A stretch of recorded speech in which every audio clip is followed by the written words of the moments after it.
take us through the stretch leading up to the rivalry, and how big was the win on Monday going into this week? Big. The biggest thing for us going into Monday was just the quick turnaround, 3 games in 5 days.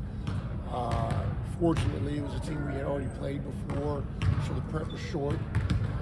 And we spent most of the time on Sunday really just kind of cleaning up some things on our end. So it felt good to go out and see the guys execute.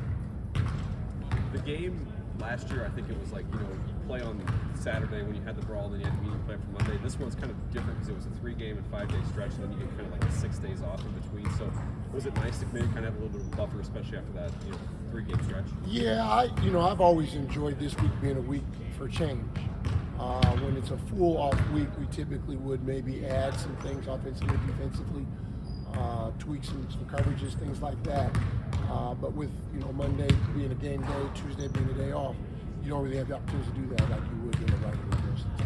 Kind of obviously the default question is a lot of new faces going to see this game for the first time on your guys' end. So just what do you tell them about this game? How do you kind of explain what the atmosphere will be like here as well? Huge to the environment, huge to the community. Even if you're watching it on TV, you'll feel it. I think the thing I always look forward to is the players that are playing this game for the first time, and to kind of hear them talk about what it felt like when the game is over, especially after a win. But it's an exciting moment for everyone. Specifically with them, some new faces as well on their side, some guys back from a year ago. What kind of has stood out about their start to conference play with the Cats at the table? It's kind of hard to explain the start for either of our teams this year. I think both of us have been up and down, inconsistent. Both of us think that we have more talent probably than what our record shows. So there's a lot to still be determined between the two teams.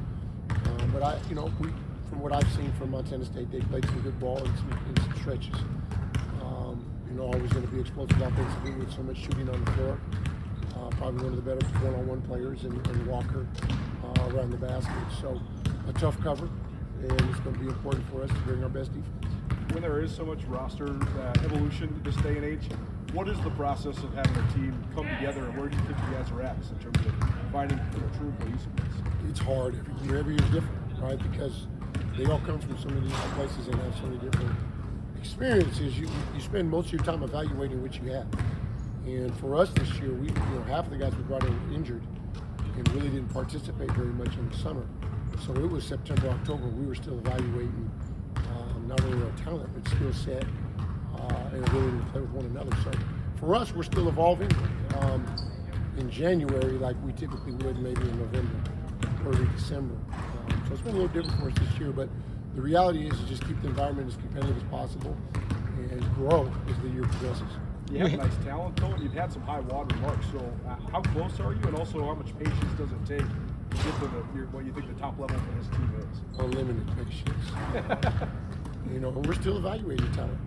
I think that what you do every day and what you show, more often than not, typically is who you are as a person, as a basketball player. And right now, we're collecting data. So we'll continue to work with these guys and get better and coach them. But we're nowhere near our ceiling, and we know that. So we'll just keep going.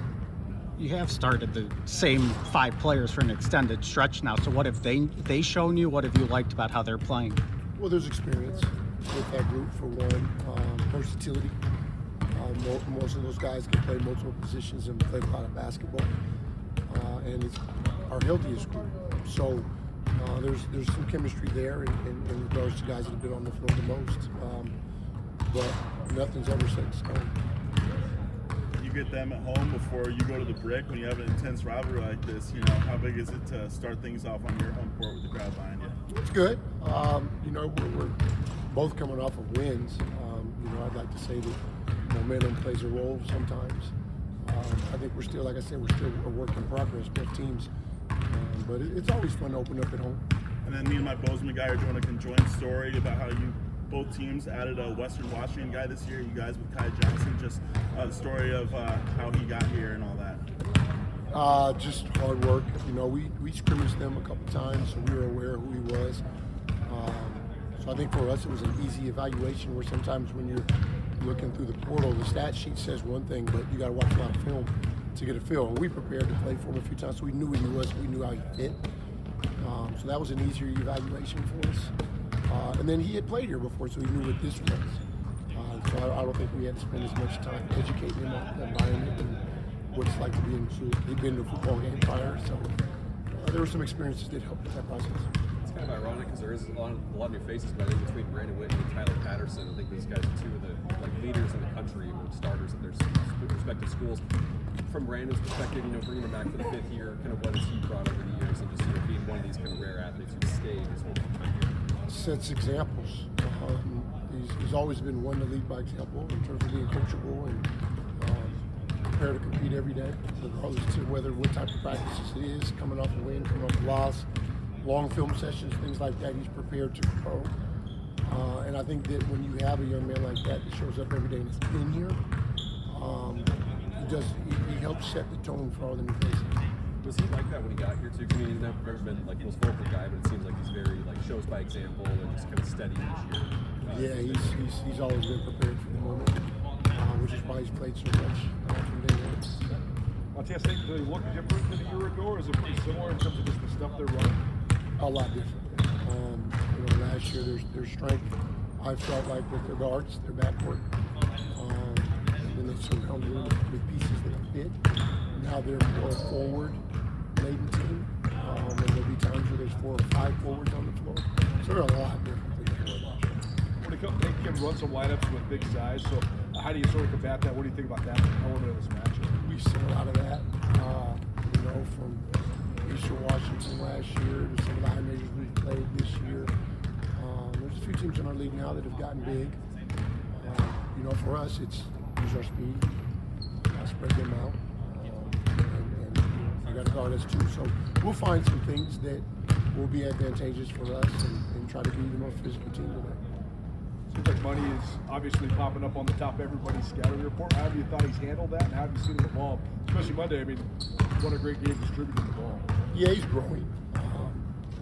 I think for him, he's still somewhat a freshman. Only played half season last year, if that. Never really was on the top of the scouting report. You usually don't see that until you get to conference. So, these few games we've played in conference, he's learning what it's like to show up and have someone try to take away from him and then adjust to that. Like everyone else, still working on Playing a tough non-conference schedule, how do you think that's prepared you guys for this 5-2 start in Big Sky play? That's all we've ever done. This is year 11 of that. So for me, it's more about preparing us for March, February, March, when things get hard and adversity and fighting through it. Multiple games in a short period of time.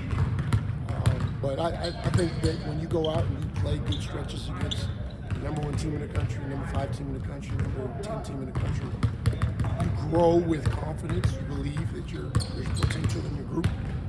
And sometimes you grow in terms of what you believe in your teammates. So we know there's a lot of potential based on our performances in those games. We just got to put it together and be consistent. Coach Houck and Coach Lawrence earlier in the fall mentioned how, through all the changes in college athletics, having that true traditional rival is still kind of a special thing to have. With everything that's changed. Do you look at it like that too? Is it kind of nice to still have? I mean, you guys are Eastern and these are the big games, but to have that true traditional rival through all the changes. They're rivals more for the fans than the players. I don't know that the players actually feel it in their first year. If your locker room isn't full of guys that have played in the game before, I don't know that there's enough people that share the experience, share what it is that we're preparing for on Saturday. So it's more of a rival for the fans, the community, and then the coaching staff that's been here. At least that's the vibe that I get right now. So you try to explain it to the guys, but they're going to learn when we throw it in. You guys been so good at home this year. Where kind of these guys sort of embracing the protect your home court mentality? They've been great. We've had some pretty good competition here in non-conference tournament. Obviously, right off the bat with conference. So I think the guys have done a really good job. One of just taking care of themselves and having a good amount of energy. When at home, you should be more rested when you're at home. But I think the biggest thing for us as a group, though, is treat every game the same.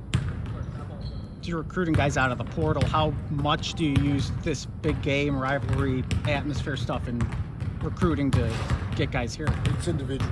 Every kid has something different that's important that they're looking for. The biggest thing when you're recruiting recruits is, or transfers, excuse me, is you got to find out what's important to them. And so if the environment and things like that seem to be something that entertains them, then we use it. But if not, then we discuss other things. You know, you and Coach Logie go back a long way. Just what's impressed you about him after going head-to-head against him in big-time games for the first time last year? Well, I've been coaching against him for a long time. Since I've been here, he was a rookie. So he's the same coach he was back then. You know, he's grown, obviously, with more experience and things like that. But phenomenal offensive mind, good at preparing his team, and wins a lot of games over a period of time. So I'm happy for him, proud of him, excited to see him continue with the success. Is there a key factor or key factors that will dictate the way this game goes on Saturday night? If you had to point Really, our key factors are going to be the same tonight. We need to be more physical, and we need to be a unit. If we do those two things, we'll be fine. So we'll stick to that script for the rest of the season. Thanks, Travis. All right,